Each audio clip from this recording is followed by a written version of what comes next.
Ashwavega news ಬ್ಲಾಸ್ಟಿಗೆ ಸ್ವಾಗತ. ನಾನು ಪ್ರಭುದೇವ್. ಮೊದಲಿಗೆ ಕ್ಷಣದ ಹೆಡ್ಲೈನ್ಸ್. ದರ್ಶನ್ ಫ್ಯಾನ್ಸ್ಗೆ ಸ್ತ್ರೀ ದ್ವೇಷದ ಮನಸ್ಥಿತಿ ಇದೆ. ಇಂಥವರಿಂದಲೇ ಹೆಣ್ಣು ಮಕ್ಕಳ ಕೊಲೆ, ಅತ್ಯಾಚಾರ ಆಗ್ತಿದೆ. ರಚ್ಚು ಅಭಿಮಾನಿಗಳ ವಿರುದ್ಧ ದೂರು ನೀಡಲು ರಮ್ಯಾ ನಿರ್ಧಾರ.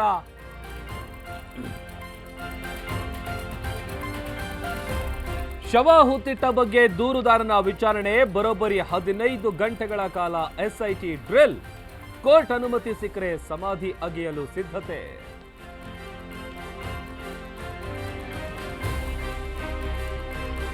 ಕಾಂಗ್ರೆಸ್ ಪಕ್ಷ ಅಧಿಕಾರಕ್ಕೆ ತಂದಿದ್ದ ನಾನು, ಆದರೆ ಈ ಹಿಂದೆ ಎಸ್.ಎಂ. ಕೃಷ್ಣ ಮುಖ್ಯಮಂತ್ರಿ ಆದರೂ ನನ್ನ ಸೇವೆ ನೀರಲ್ಲಿ ಕೊಚ್ಚಿ ಹೋಯಿತು ಎಂದ ಖರ್ಗೆ.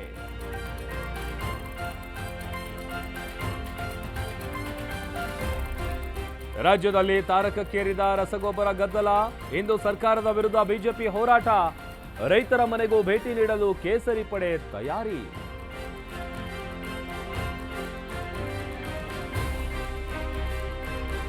ಸಂಸತ್ನಲ್ಲಿ ಆಪರೇಷನ್ ಸಿಂಧೂರ ಚರ್ಚೆ. ಕದನ ವಿರಾಮ, ಟ್ರಂಪ್ ಹೇಳಿಕೆ ಬಗ್ಗೆ ಪ್ರಸ್ತಾಪ. 2 ಸದನದಲ್ಲಿ ಬರೋಬ್ಬರಿ 16 ಗಂಟೆ ಸಮಯ ಮೀಸಲು.